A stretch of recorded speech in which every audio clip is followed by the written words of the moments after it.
Oh. That was my own private wow. Gorgeous. Thank you all for being here. Thank you, Sean, for bringing us together. And I back up all the thank yous you gave as well for everyone who made it possible. And you opened their space for us all. I'm going to read one essay and we'll see what happens with the time after that.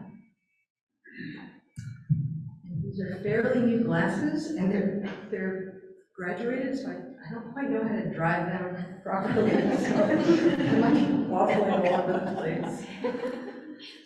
I'm going to read an essay called Blood Spots 3, and it's part of a series of 4 essays on blood spots in Baltimore. It's an essay that sort of reads the land and the community and spiritual consequences of maintaining boundaries and living with the boundaries that we've been assigned for so long. So I think that's what we need to know. Okay. Hello, this is an important message from the Baltimore City Police Department. Last night, on May 22nd, 2017, at approximately 3:10 a.m., there was a homicide committed in the 5100 block of York Road. We're asking anyone who has information or knows someone who has information to call detective, etc., etc. Thank you for your help. Some neighborhood homicides generate a robocall, and others don't. I have no idea why.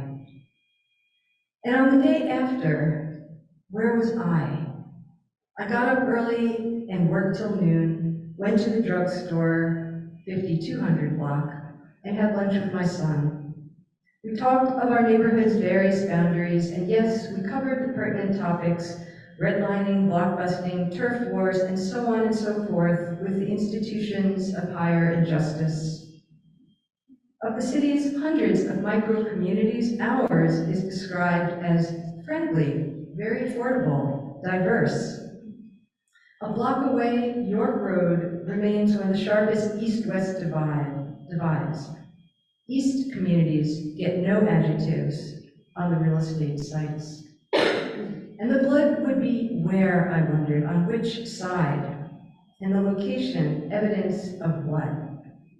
I know myself well enough to say that the searching itself is a particular method. I look to figure out why I'm looking. Let me triangulate my position. Coming up to the corner under review, York and Winston, there's the community garden, West Siders Project. Across the street, east, is Valley Village, where most recently I got my son a pair of good winter boots and a watch for myself. Everyone, east and west, shops there. If you turn back from Valley Village, past the garden, and head west a block, there's our house. Backyard planted up with offerings from friends, so when I look out, I see their faces in hostas, hydrangeas, and black-eyed Susans. My dog's running around now with her new pal next door. Who else have I seen here? Owls, foxes, possums, hawks. Go further west down the street and it's even greener. A small patch of real woods, home or rest stop for the above mentioned. A little creek banking along till it hits a drain pipe and emerges again en route to the falls. Black buzzards on the college library's roof. Buttercup forest, so named by the West kids. The ground entirely yellow in spring. Patch of hillside, let go to Peace Meadow, complete with new plaque. Lord, make me an instrument of thy peace, etc. I stop by and read often.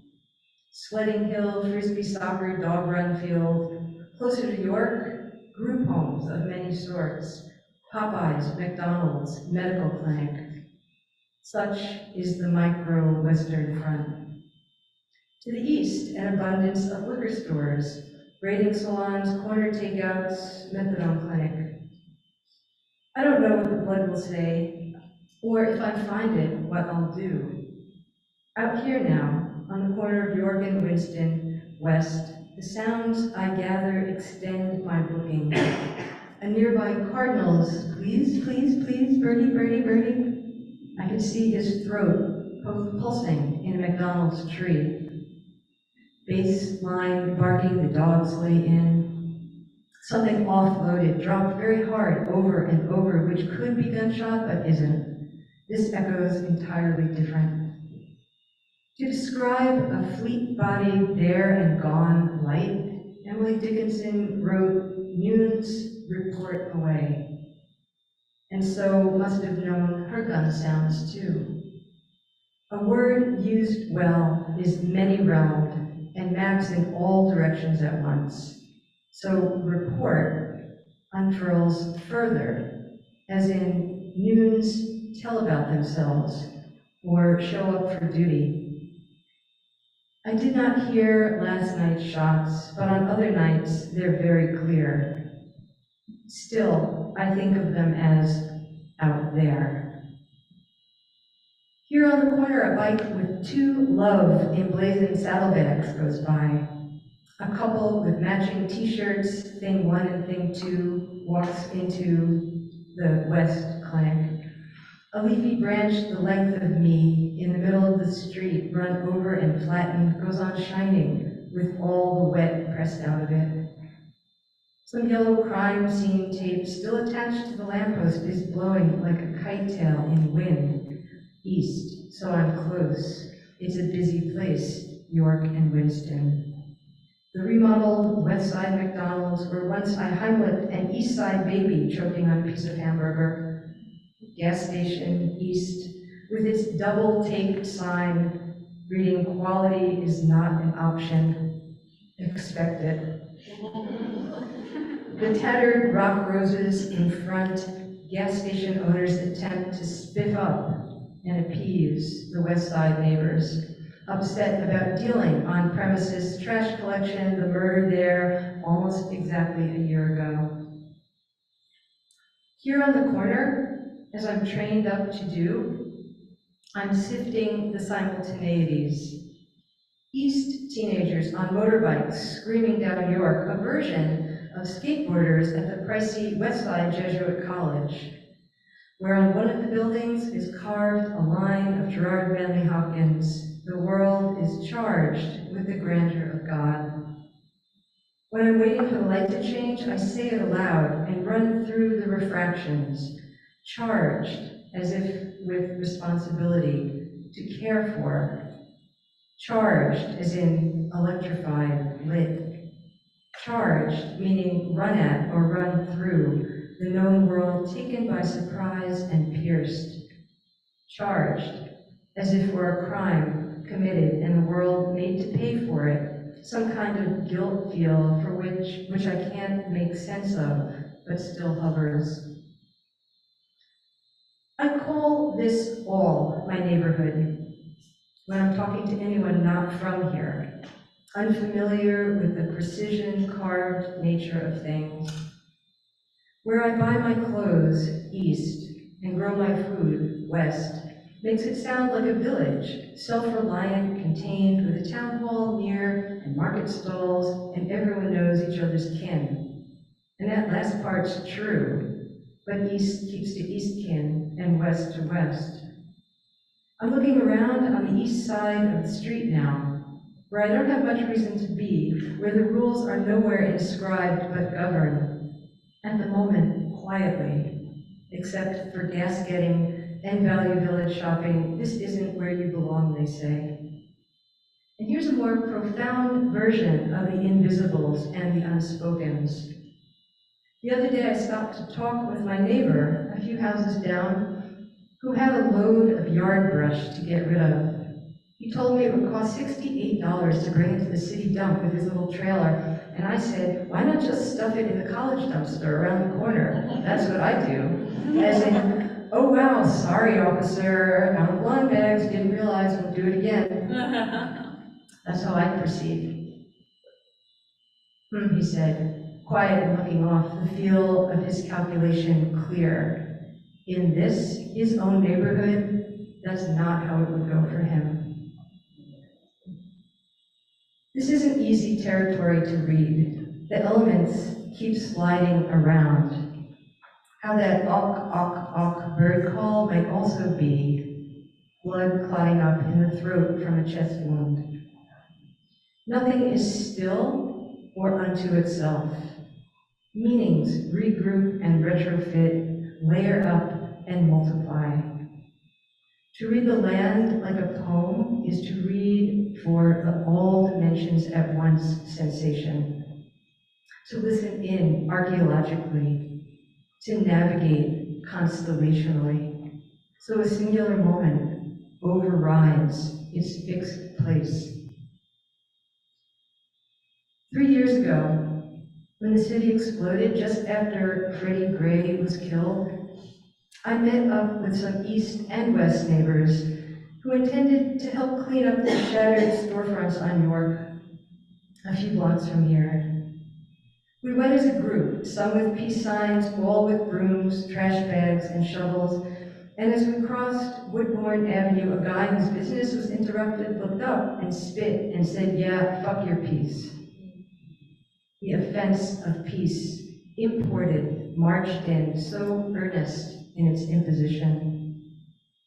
Fuck your peace, like any poem, unfurling the vast energies within.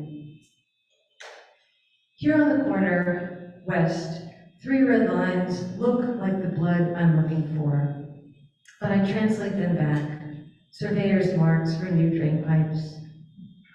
Then a few steps over in front of McDonald's, near bus stop and trash can, fresh scrub marks on the sidewalk, dark at the edges like a sunset cloud.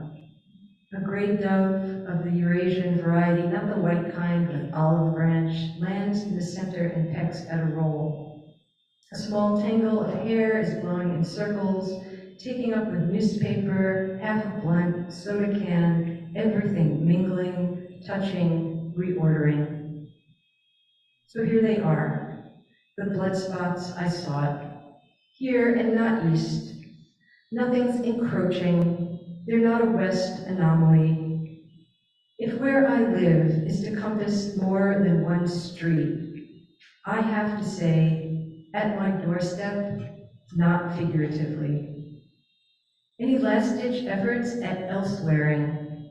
It was 3 a.m. and I'm never out then, or he knew the assailant, or deal gone bad, aren't working. None of it's working. Elsewhereing unpoems a place, and illiterates me.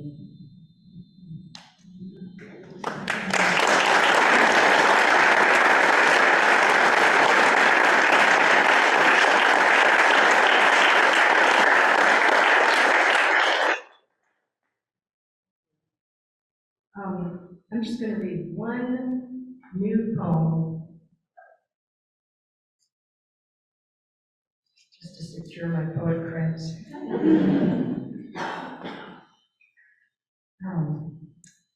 This is called Virus Alters University Mowing Schedule. A prayer. Let it not be called overgrown, and milkweed budding not a lapse. Let this moment breach, no break, respectability. So need not be the look of fields. In time, the eye will learn to need coneflower overbent with beads, yellow at the heart of red, tendering, feeding, in all the ways green behaves if left unedged.